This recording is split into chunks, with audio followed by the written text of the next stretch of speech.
Happy farming mga ka-chicken. Kita nyo may bagong sisiw na naman tayo. Itong mga sisiw na to is pure Huluhano. Kita mo guys, oh. Running 3 weeks pa lang pero ang lalaki na, tignan, no. Ang lalaki din kasi ng mga parents nito guys. Yung nanay nila is parang ganito yung kulay, oh. Ano siya, parang dirty white. Ganyan siya. Ganyan yung kulay ng nanay nito. Yung kulay ng tatay nila is hindi ko masyadong ma-explain kasi ano parang bulanting siya na ano lang siya. Bihira mo siyang makita na ano, kulay. Sayang hindi ko na videohan o na picturean man lang yung mga parents nila. Ayan, o. Yan sila, ito po is 7 pieces po to lahat. Binigay lang po to ni Uncle Tuto. Binigay lang po siya ni Uncle Tuto. Kapatid ni Auntie Buging. Wow, ganda. Ayan na po sila. Laki guys. Ganda tignan. Sana maraming babae dito.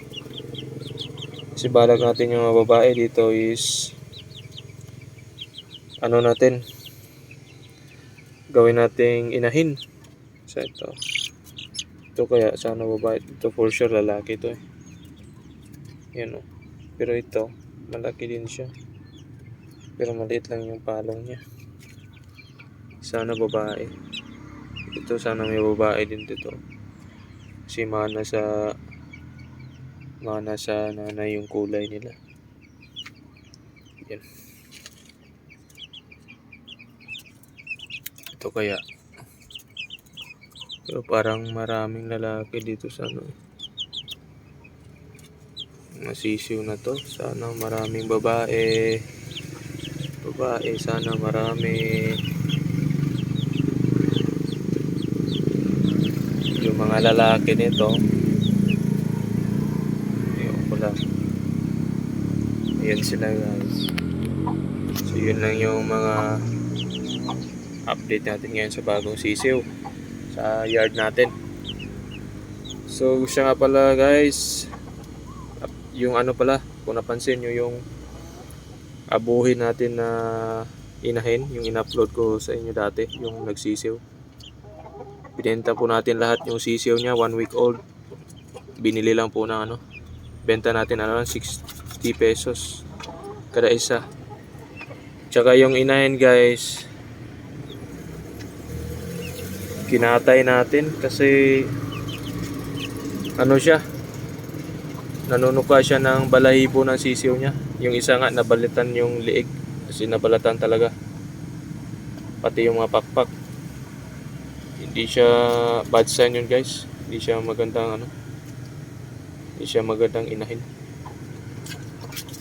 Kaya nung hindi pa yung nabenta yung sisiw niya, ang ginagawa ko sa umaga, yung pinapalabas ko siya, iniiwan ko yung sisiw niya dito sa kulungan.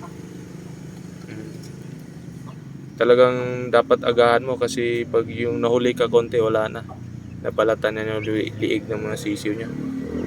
Kaya medyo madilim pa lang, gumigising na ako para lang anohin yung ano niya, para lang palabasin siya kasi kawawa yung mga sisiw.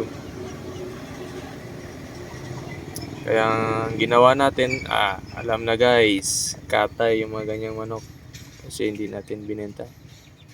Pwede naman sana ibenta yan pero yung time na yun wala tayong ulam kaya kinatay na natin.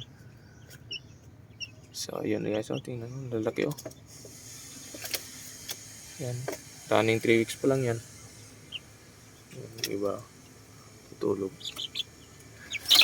Kita tayo. Yan.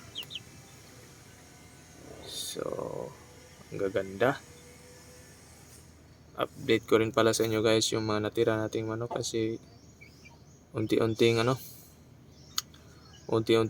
nabibili yung mga manok natin kahit konti na lang. Hindi pa tayo nakapagparami ngayon kasi in-out natin yung mga sisiw natin. Pero later on, magpaparami tayo ulit.